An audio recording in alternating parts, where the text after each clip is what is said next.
Hey, everybody. Well, welcome to our show. This is Spiritual Street Talk with Althea Jacob, and I'm Althea, and I am delighted that you are joining me for tonight's show. So thanks so much. Hey, Maria Amethyst. Oh, what a cool name. Hello, Maria. Hi, Roger. Hey, everybody. Thanks so much again for joining me tonight. So today is my birthday. And so I can't think of a better way to spend my birthday than doing what I love, which is sharing with y'all and answering questions and just kind of doing my thing with you. So thank you so much for being here. I also have to apologize for what I call massage hair, because my birthday gift to myself was getting a nice massage today. And that's something that I always recommend people do, is to treat yourself on your birthday to something special. And I have somebody right away asking, can you ask a question? Sure. If anybody is on the chat and you have a question, just type it in caps so it stands out, and I will address it as soon as possible.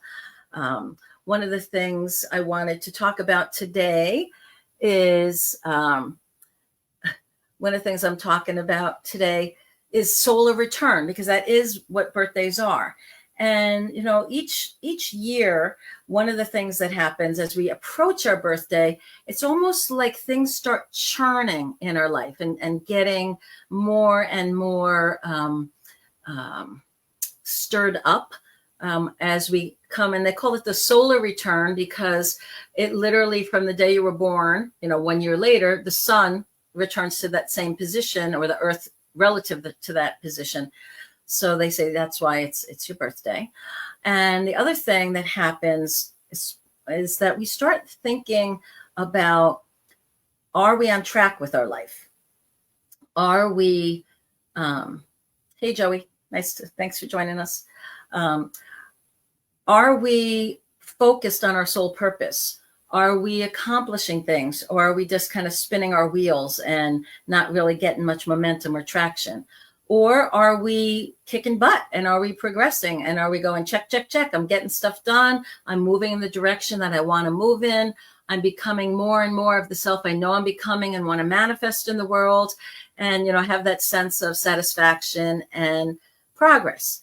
One of the things that I I'm also thinking about when it comes to birthdays is legacy and impact, right? Especially as the number of your birthday gets higher and higher.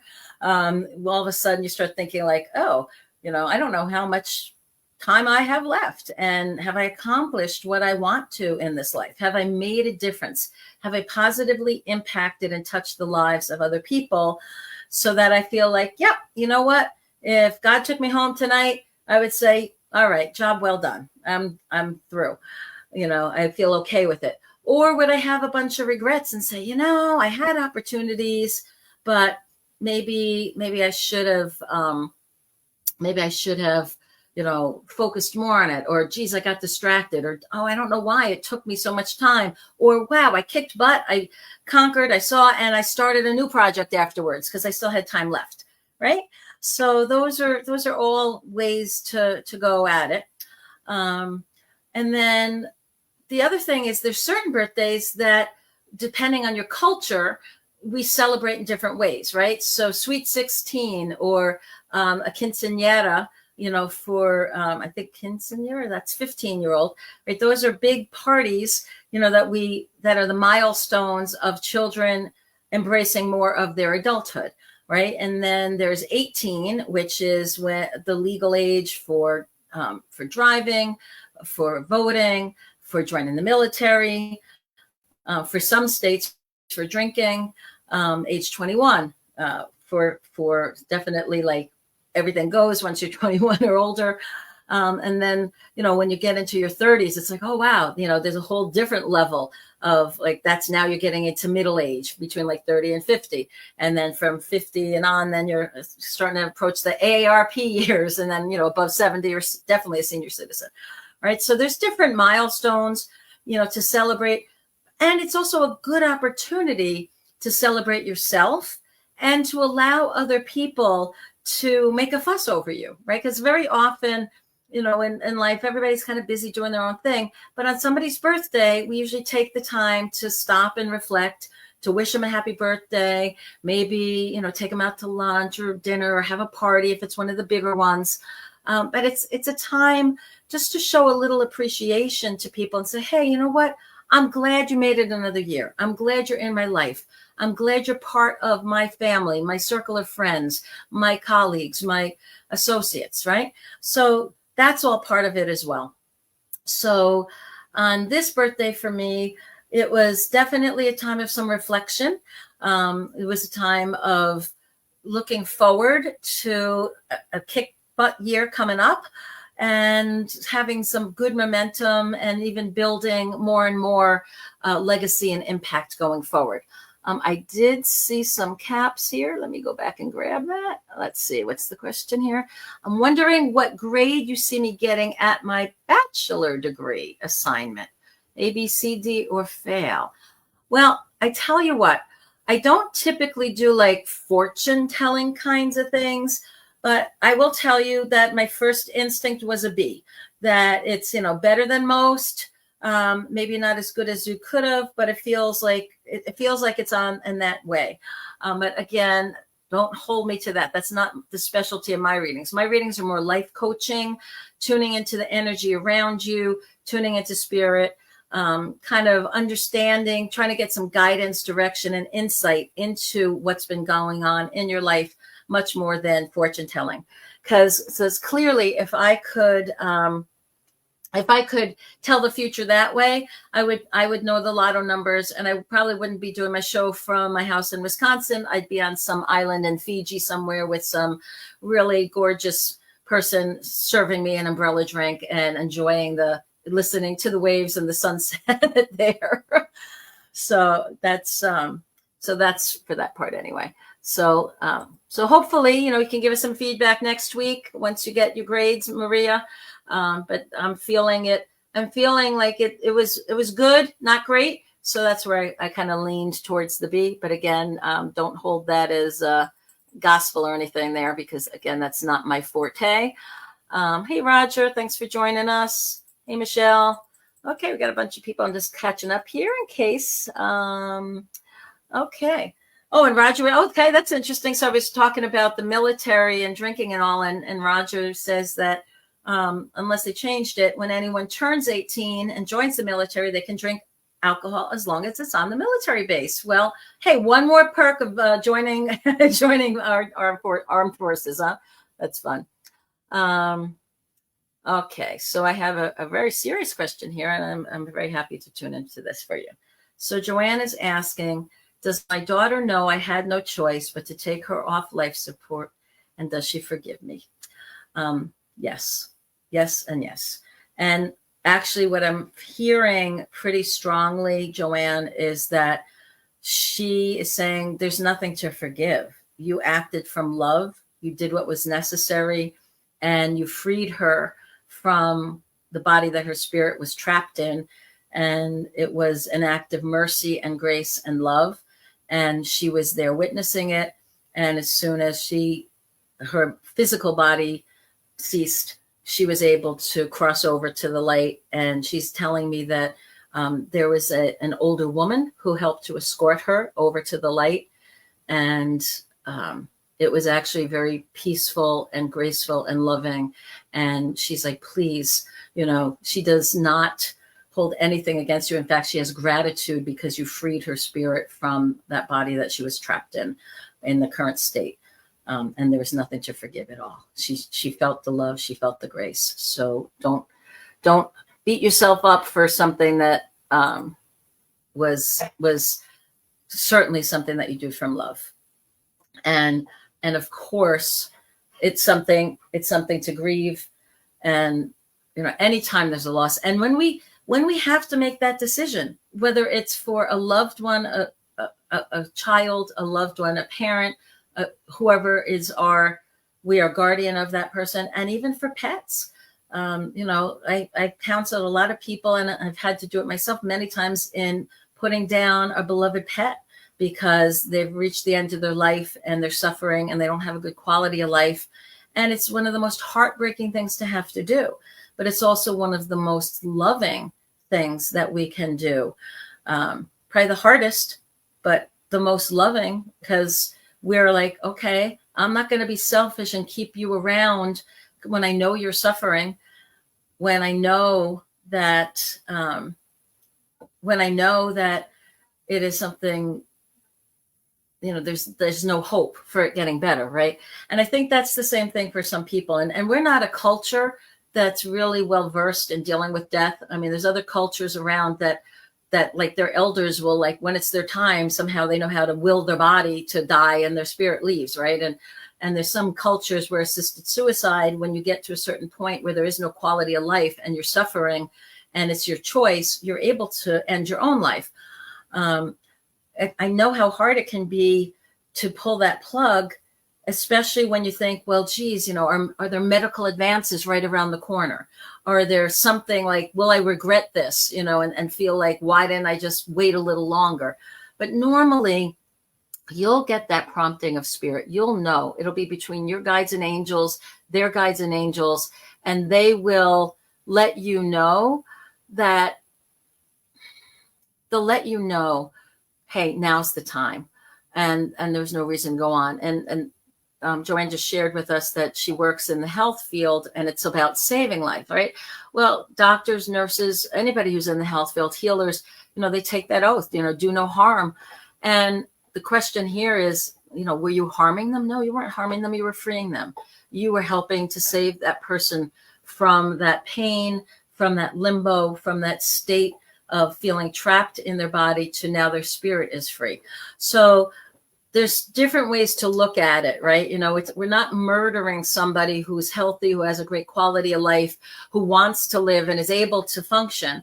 You are helping somebody who was truly suffering, and in a way that there was no way back to normal. There was no way back to any kind of health. And so it's a very different dynamic. And the fact that it does weigh on your heart actually lets you know that it wasn't frivolous. The fact that this was something you truly had to pray about and think about and want to just have that sense of, did I do the right thing? That hopefully should even disprove to you that, it wasn't a carefree, oh yeah, let's just pull the plug. No, it was something that you had to really struggle with, to know it was the right thing and to know it was the right time. And her spirit let you know that, and is again filled with just love and gratitude. And it was graceful and peaceful, and it was what was needed in the moment. And so there is a gratitude for, thank you for doing the hard thing that was needed in that moment. All right. What I want to do now, just kind of shift gears a little bit, is I want to share first tonight a reading that I cracked open to in the book. This is for those of you that don't know. You're very welcome. The Portal to Potential is a book that I wrote. It's channeled writings. It's uplifting passages. It's questions to ponder. And it's some thoughts to think about to help make sure that we're all on the right track. Are we becoming the best possible version of ourselves? What do we need to do to fulfill the measure of our creation? What thoughts should we be having and actions taking to make sure that we will be fulfilling the purpose our soul wanted and came down to accomplish? So what I like to do is always crack it open like a fortune cookie. And tonight, the one that I open to is something called, a writing called Impact. So I want to share that with you now. And Nilda, I see your question. I'll get to that as soon as I finish sharing a couple things here. So just hang tight, okay? All right, so impact. Water seeks its own level, like your soul searches for reunion with the one of its being. Water can be peaceful and calm, life-giving, sustaining, and refreshing. Yet water can also be raging and damaging to the environment, causing harm along the way. You too are like water and can impact your world in benevolent or malevolent ways, depending on what you choose. If you choose nothing consciously, then like a stagnant pool of water, your purpose lies unfulfilled. Unlike water, you have the choice and ability to affect the world around you, and thus fulfill the measure of your creation. Be what and who you were born to be. Do what your soul longs to express. By this being and doing, you will find the peace and love the celestial world sings. As the beacon to guide your soul home, so you may join in the collective song of the cosmos, unfolding and expanding the universe into being. I chose some angel cards today and oracle cards to get messages from Spirit for us as a group. And when you hear these messages, grab onto the bits and pieces that really resonate with you and give you some direction, some guidance, some insight, or answers to questions. So the first card I chose today is creativity. And this is from the Oracle Mandala deck. And it says, open and unleash your genius by using logic, intuition, and imagination. Apply creative insight to work and your home to solve problems. Let your imagination blossom. So creativity here, this is a good reminder that creativity is like our intuition, and it relies on our intellect, as well as our feelings and emotions, as well as our gut intuitive knowings, right? It's all of those three things that help us really embrace our creativity. The next card I chose was the angel card of honesty. And honesty says, angel wisdom reminds us that your every thought, word, emotion, and action is reflected in your aura. When you are honest, your aura is crystal clear. Everyone knows where they are with you and they feel safe. Angels suggest that you look within and purify any murky thoughts or feelings, because when you are totally honest with yourself, you behave with greater integrity, you dare to be open, and there is nothing to hide. People respect and trust you even more. As you radiate a resonance of honesty, people respond to you with openness and honesty in their turn. Be honest in your thoughts, words, and deeds. Honesty is a really interesting concept, because some people will say, well, my truth is my truth versus an universal truth, right?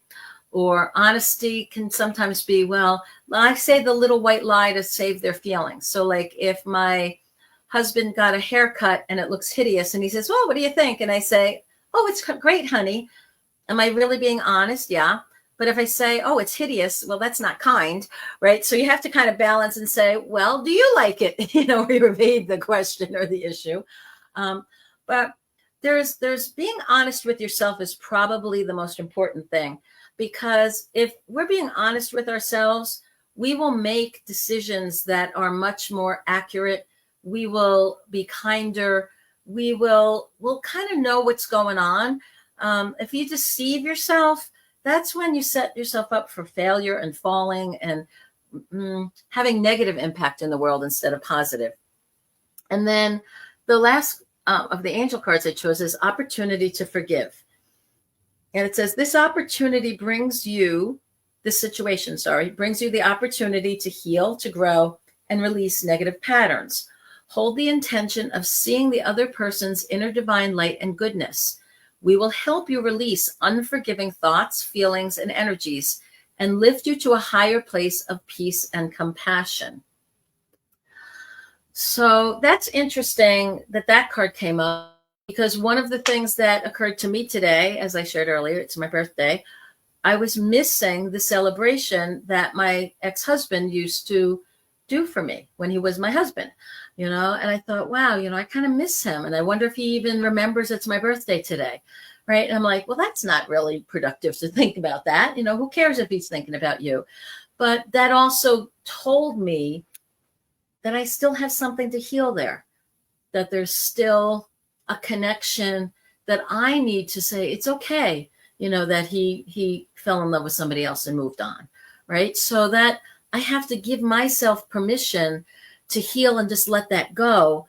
And on a day like today, it was like, oh, wait, there's still more, right? And that's where that honesty card came in. I had to realize I thought I had been there, done that, healed all that, moved on. It's been 2 years since my divorce now. And I'm like, oh, wow, there's still a part of that that's in there somewhere that I have to address. So for those of you that have dealt with loss and grieving, whether it's the loss of a loved one through death or through divorce or through loss of a job or situation, it's something to really make sure that you're okay with, right? That you've done the healing, that you've done the forgiving, that you love yourself and forgive yourself unconditionally so that you can then love them and forgive them unconditionally. Okay, and the 3 tarot cards that I chose for today that give us a little insight into past, present, and future. The past is the Wheel of Fortune. With it being upside down, it says, unexpected things just come into our life. The good things and the bad, they're not expected, but they show up. And what's important is that we learn from the past and we learn how to be resilient, and we choose to go forward with kindness and love and be the best version of ourselves possible, regardless of what life throws at us. The current card, Temperance, says, do all things in moderation. All things in moderation will be both the things that we typically think of, like don't drink too much, don't smoke too much, don't do too many recreational drugs, right? Don't speed too fast, right, when you're driving. But it's also the flip side of don't work too hard. Don't work out too hard. Don't become obsessive compulsive and take something that's a good habit and turn it into something that's not serving you because you're overdoing it. So all things in moderation means all things, right? The good things, the bad things, everything in between. Try to do them in balance and moderation in your life. And then the future card here is the King of Swords. And it's upside down because it's asking us to really think about what is the legacy we want to create? What do we want to do out in the world? And how do we want to be out there? Okay, so those are the messages that I got for us as a group today. And I see that we've had a couple of questions come in. So, so the first one here is from Nilda. And Nilda asks for some insight on the energy that surrounds her. So I do feel, I'll call it a congested energy. It's not feeling very clear. It feels congested. And one of the nice things that we can do is we can always we can call out to those who guide us and love us from above for guidance, protection, and connection. And we can ask that the energies around us be of the highest vibration and light. So those 2 simple sentences can immediately shift the vibration and the energy in our aura and in our whole energetic field that's around us. So I would suggest, Nilda, that you say something to that effect and ask for the energies to be cleared around you, and that'll help and brighten it. Okay, and Maria is asking I'm wondering what you see will happen with me and Philip. Okay, so again, guys, I don't typically do fortune telling. What I can do, Maria, is I can tell you right now, I feel that the energy between you and with Philip, I do feel like there is an intensification. I feel like there's energy that's bringing you guys closer together through some challenges. So I feel like there's been a little bit of bumpiness, and through figuring that out, it's actually brought you closer. Where that will lead in the long run, you guys have free will and free choice, right? Whether you get so close that you decide you want to become a formal couple and become spouses or whatnot, that's totally up to you. And whether you say, hey, you know what, we got through this bump in the road, we got closer, but I feel like my project with you is done, and we choose to part as friends and go seek other partners for additional projects, right? That's where free will and free choice come in. So that's part of the reason I don't necessarily do it with the fortune telling aspect of readings, because I'll tune into your energy and I can see there was some bumpiness. You got through it together. It brought you closer. But where that leads from here, that's really up to you guys. I feel like you passed the test of whatever you needed to go through. And because of that, now you have more options. Does that make sense? If you can just give me a little feedback on the comment, or if you have a follow-on question. Her energy field, so that's cool. Thank you. And so I feel like you're doing a good job at manifesting and creating what you want there. Okay, and we have a following question from Nilda. Will you be able to live on your own? Your energy feels very resourceful. And what I'm hearing from Spirit for you, Nilda, is don't sell yourself short, or give yourself more credit. So it might be a bit of a stretch. And that's why you're kind of worried, like, geez, can I really do this? But I'm feeling like you're never going to be alone, first of all. So living on your own, you have the support of other people around you. You have a good network of friends and family, and you have a good, strong spiritual network around you. So give yourself that ability to kind of tune into that. And it might be less complicated than you think, and also give you an opportunity to simplify your life in ways that will bring you even more peace and joy in the long run.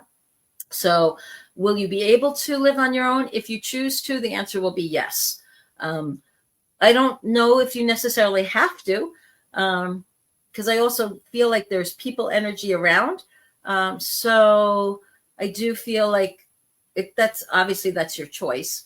But if it's, will you be able to? Yes, I feel like you have the capability and the resourcefulness to live on your own. But things will be streamlined a little bit. It'll be simpler.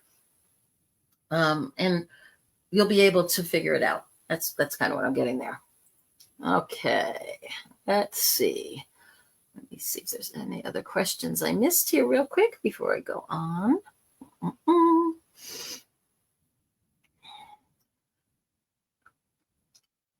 Okay, so one of the other things I wanted to share was something funny that happened this week, and it kind of goes to how Spirit will sometimes set us up and use us to help others in ways that we might not be willing to serve if we knew it was coming. So I wound up getting a call from somebody asking for me to do a house party. And I hadn't done a house party in a while. And so what I usually do for house parties is I bring my tarot cards and my angel cards. And usually people will sit down I'll set up at the dining room table or a little table off to the side. And I'll either read, do some angel cards for them or tarot cards for them, or I'll read their palm or I'll read their aura. And once in a while, I'll get a message from Spirit if they have relatives that have popped in.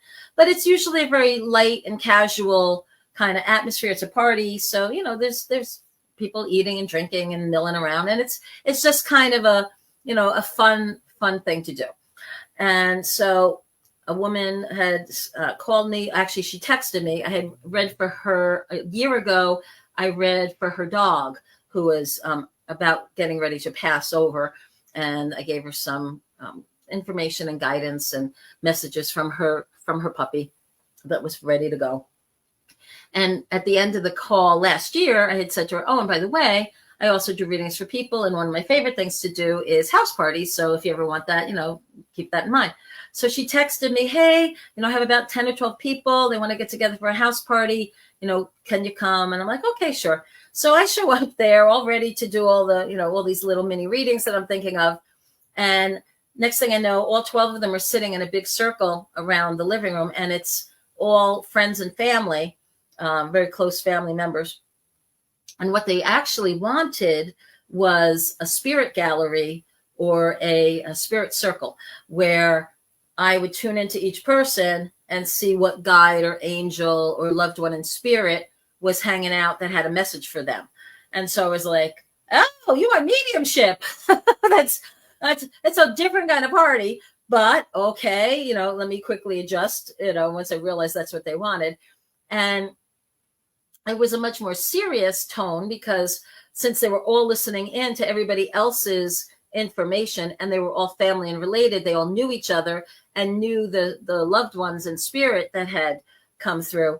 It was it was a really nice opportunity to get important messages as well as the fun, loving, playful messages, and also an opportunity for some good healing to happen for that family and that group of friends. So it turned out great at the end of it, but it made me laugh how spirit, even at this point in my life, and after doing readings for people for over 45 years, that spirit will still sometimes kind of catch me by surprise and be like, oh yeah, this was that. Oh, you thought it was this? No, it was something else. But fortunately, spirit's there to help, and I know how to do that other work as well. So, but the reason I'm sharing this is I want you all to think about in your life how sometimes you feel like spirit did a bait and switch on you. Like you took a job, or you started dating a certain person, or you said yes to a certain opportunity because you thought it was going to be one thing. And then once you got into it, you're like, oh, this is not what I thought it was going to be. This is really something else. But what that did is it helped you become resourceful, resilient, draw on different tools, different strengths, different abilities you have to make the most of that opportunity or that situation that you found yourself in. And so if you come across a time where you're like, what's going on here? This isn't what I thought it was. Kind of take a step back and ask yourself and ask spirit, okay, what's the best possible outcome I can have here? What tools do I need? What help from spirit can I bring down? What can I do so that this turns out to be an amazing, wonderful experience for me and everybody else involved, and not a oops, just because it's like here. And also realize how it might be a situation that spirit put you in to stretch you and to show you that, hey, this is the next step and direction where spirit wants you to be. And so my takeaway from what happened on the last weekend with this party was that, oh, I'm supposed to be doing more mediumship work, and to let people know that I do this work, that I do allow the Holy Spirit to part the veil so that loved ones in spirit can get messages across to their loved ones, and that I can see guides and I can see angels and I can communicate with benevolent interdimensional beings that show up, whether they're angels or aliens or loved ones who have passed, both human and animals, right? So for a lot of people, I hope for a lot of people, or I know for a lot of people, they're more and more open to this now. But there's still some people that it just freaks them the heck out to even think that that's possible, right? They're like, wow, that's like spooky. And I'm like, well, maybe think of it as spooky cool instead of just spooky. That isn't it wonderful that spirit and the way that the universe is created, that we have the ability to get information and messages from our loved ones that have passed. And that should also help us be less fearful about death and understand that it's just a transition back to a spirit world that we're familiar with. That's where we came from. So it shouldn't be such a scary thing. I think I shared this in a prior episode, that when my mom was in a coma and getting ready to die, and we knew that her time was short, on the morning that she did die, I had a dream that my uncle Mike, who was one of my mom's favorite brother-in-laws, was at the Polish Community Center back in Yonkers, New York, where I was born and raised. And he was there reaching over the bar and pulling 2 bottles at a time and putting them on tables and setting up for a party, clearly. And he sees me and coming in the door in the far end, and he waves to me and he says, "Hey, honey, big homecoming today." And I woke, and the dream ended because I woke up to the phone ringing to the hospital telling me that my mom had passed. And it changed my perspective on what are we celebrating. And it really depends on your perspective. If you're in the spirit world and a soul says, "I'm leaving here in the spirit union that we have to go to the earth plane and have a body and have a life, and I'll be gone for 80 years or so, give or take a few," they're sad when we come into body and when we're born here. But they rejoice when we die on this side of the veil because we're coming home. We're coming back home. So it's a celebration. So it's kind of reversed. Here on earth, right? Here in the physical world, we celebrate when a baby's born, right? And we celebrate the birthdays to honor and remember, hey, you were born on this day. Yay, woohoo, you chose to come down and do whatever you're doing now. And we typically mourn and grieve and are sad when somebody dies and goes to the other side again. And sometimes we don't necessarily grieve it as much when it's somebody older who is suffering or somebody who is tremendously ill, who is in pain.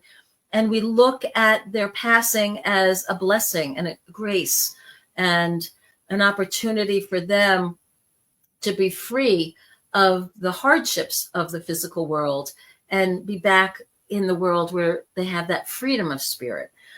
So it really made me think about that a little bit more, right? About perspective matters and what are we celebrating, and are we, what actually is going on, when we have that transition, and are we making the most out of it, and are we calling upon spirit to help improve the quality of our life here and now as we go forward. Hey, Amy, she's saying hi to everybody.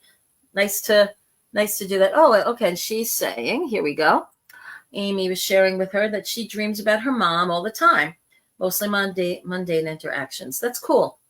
And, it's really nice when our loved ones come back and visit us in our dreams.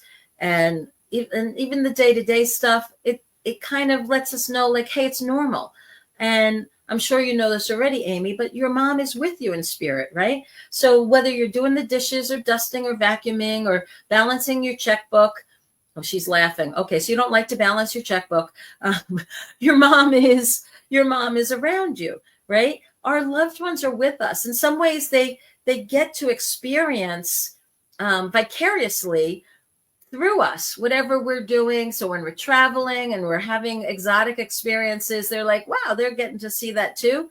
And they get to share the day-to-day stuff with us and remind us of, hey, you know what? I'm with you. I'm still here. Maybe you can't sense me in other ways, so I come through the dreams. But if she's coming to you in your dream, Amy, she's probably also around you, very physically proximate to you. So you can try to, stop for a minute and just feel her vibe, or ask like, hey, mom, are you close? And see what pops into your head. You can ask for signs, right? Sometimes spirits, our loved ones in spirit, will do fun things, and all of a sudden there'll be a feather in a room that there's no bird. How did a feather wind up in the living room? And you're like, I don't know. Or where did that penny in the shower come from? Because I didn't have clothes on that would have dropped it out of a pocket, but there's a penny in the shower. Where did that come from? Right? So sometimes spirit will interact with us in those ways.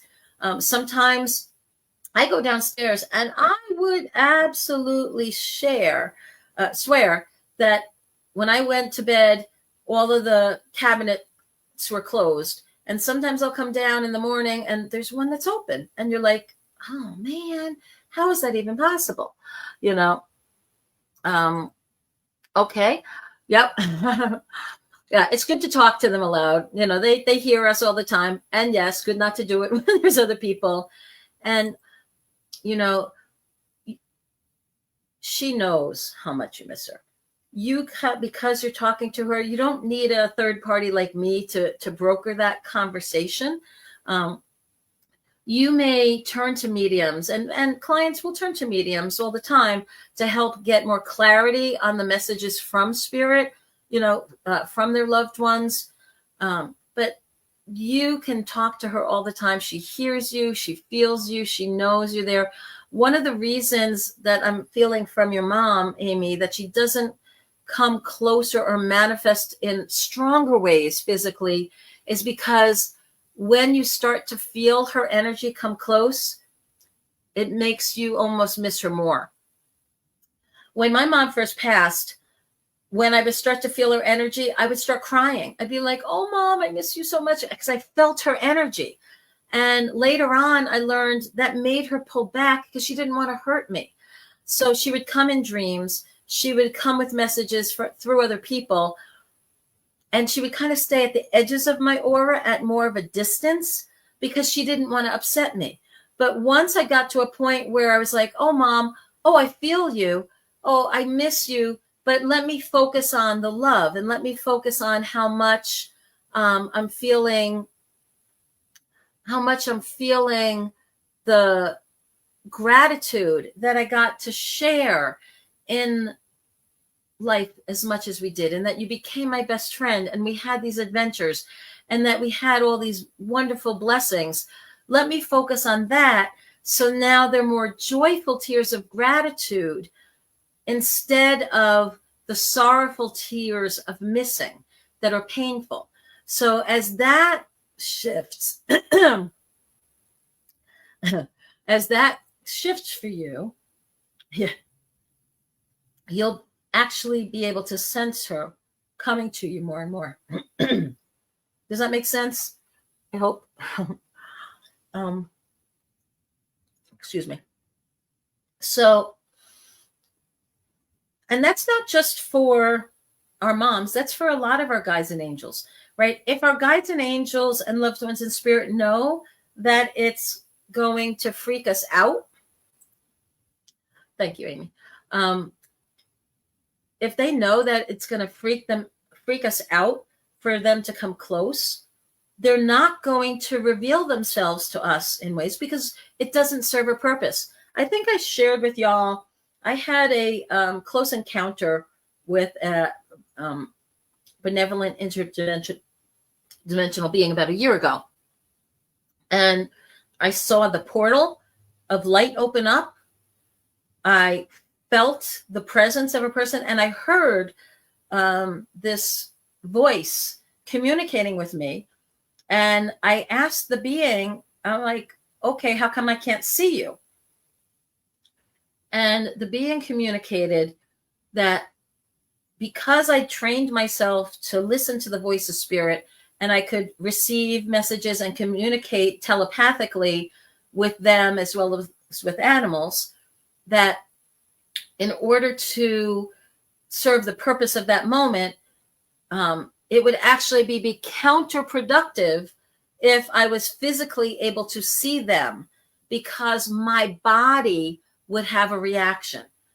I would freak out on some level. There would be an adrenaline rush. There would be something that was like, oh my God, now I have to deal with like, like, who are you? And what do you deal with? And this is what you look like. And, it would be distracting to the job at hand, which was to have an exchange and communication of messages in that moment. So it made sense to me why that would not be useful or beneficial, and why they appeared to me auditorily versus visually. Because again, if all of a sudden it's there. And that's also why I understand from some angels that the angels in all their glory do not come and appear in that radiant light, because then it would impact us in a way that might not be useful, and we would not be open to the communication, the messages. We would just be so in awe of the moment of the radiance that we might be fearful. We might feel unworthy. We might shift into all kinds of negative states because of, oh my God, I'm in the presence of this. What is this, right? So a lot of times that's why the guardian angels will feel them, will sense them, but we won't see them, right? Okay, we have a comment here from Janlyn. She says, there are very few times where I miss my son to tears. Today was the first time in over a year.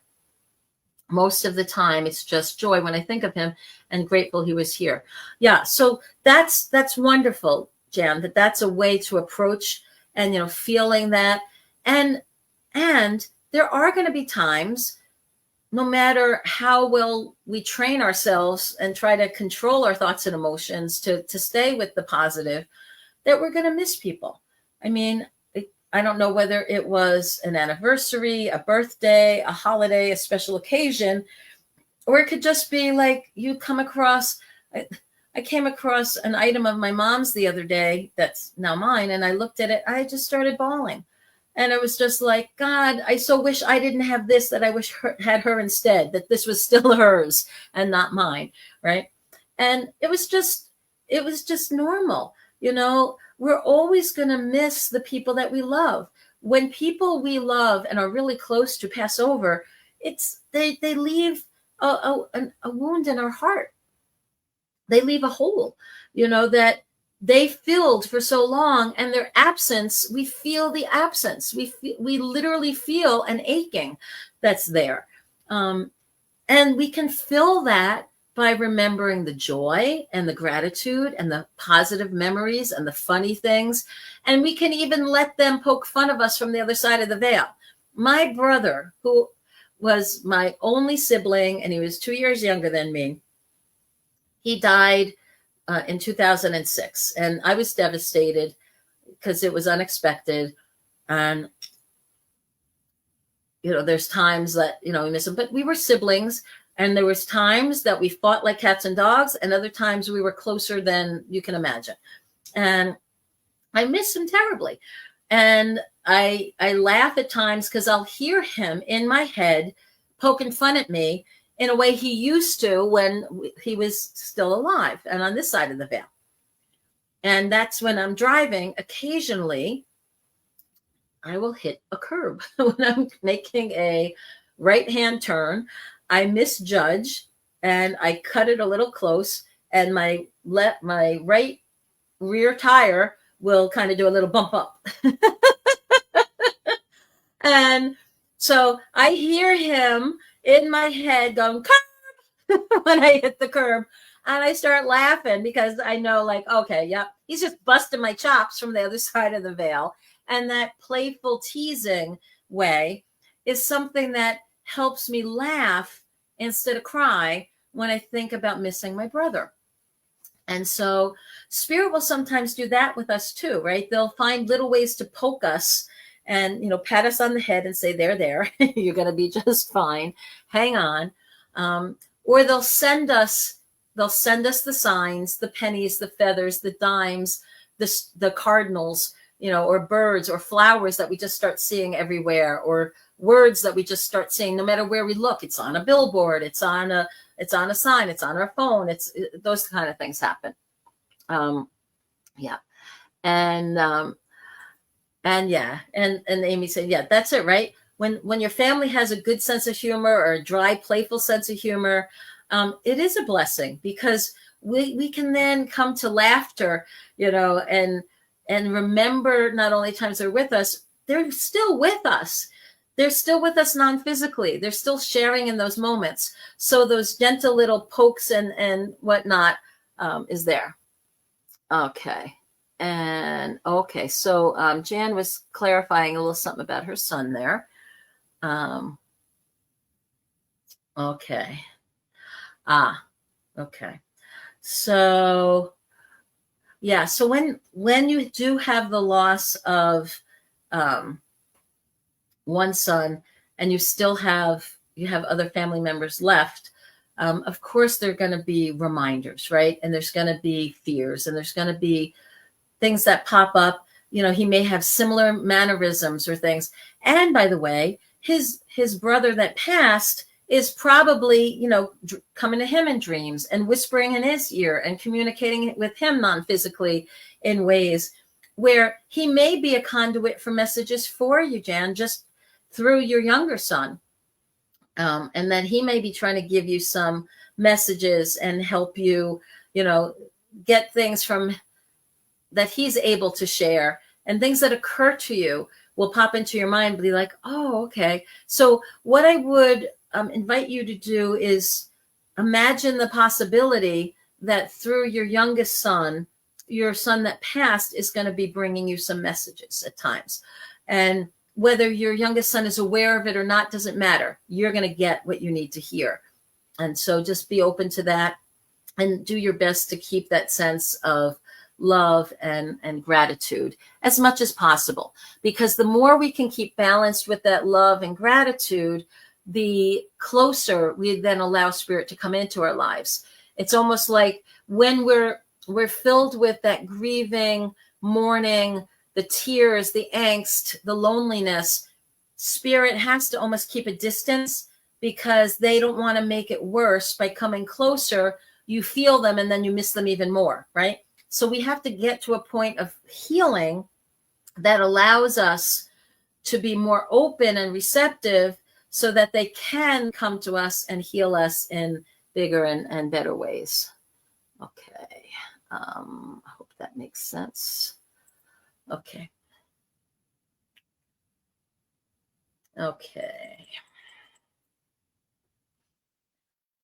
So one last thing kind of on that vein.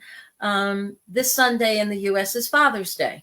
I don't know, for those of you from other countries, is it Father's Day for you guys too? Is that kind of like a universal thing that Hallmark made and it's like in every country? Is it just a US thing? I don't know. But if from those of you in the UK or Australia that are on tonight, if you can put that in the chat, whether or not you celebrate Father's Day too, let me know.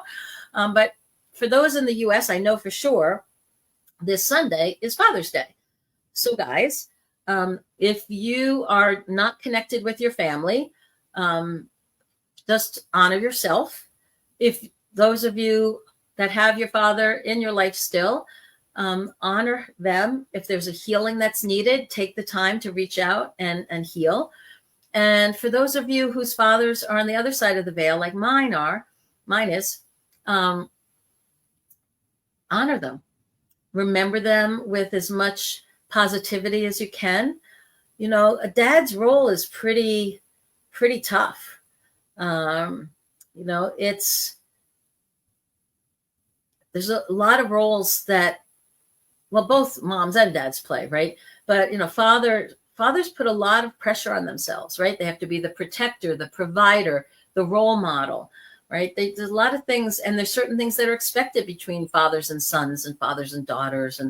And so it's pretty important, you know, that we need to forgive them for the times that they were less than perfect in our eyes, where they weren't the, that they were more like Archie Bunker, you know, from All in the Family, and not like Father Knows Best, right, from that old show.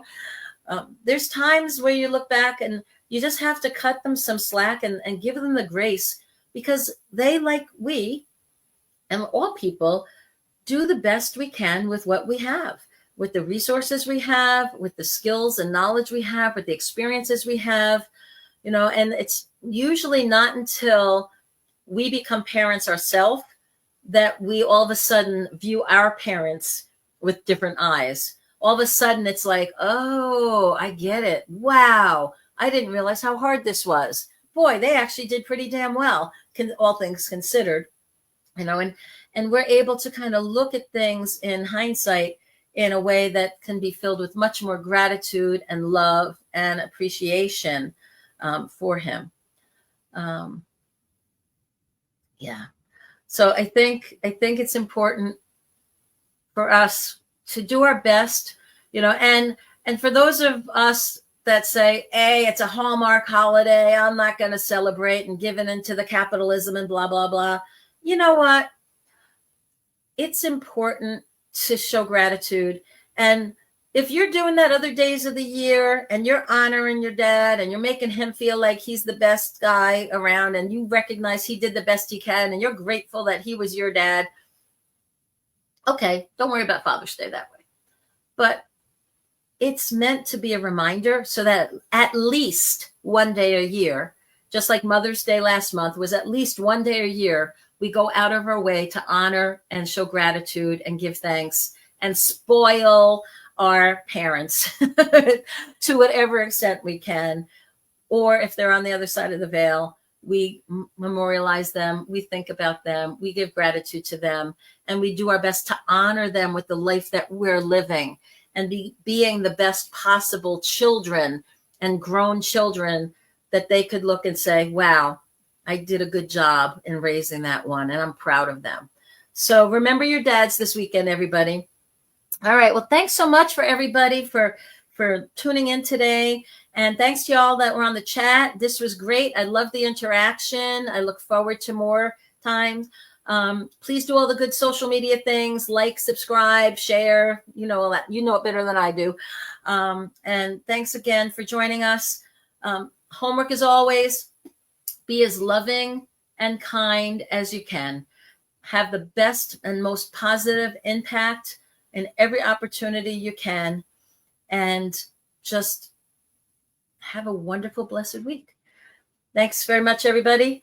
Have a good one. And I will hopefully see y'all and talk to y'all again next Thursday. This is Althea from Spiritual Street Talk with Althea Jacob. Thank you again for joining us. And I hope y'all had a good time. And I look forward to future times together as well. All righty. So now I need to go over here and find the little thing that says goodbye. I'm still learning the ropes here, guys. So thanks for your patience with me. Okay. Again, God bless. Have a great week. Bye now.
Coming to a YouTube channel near you.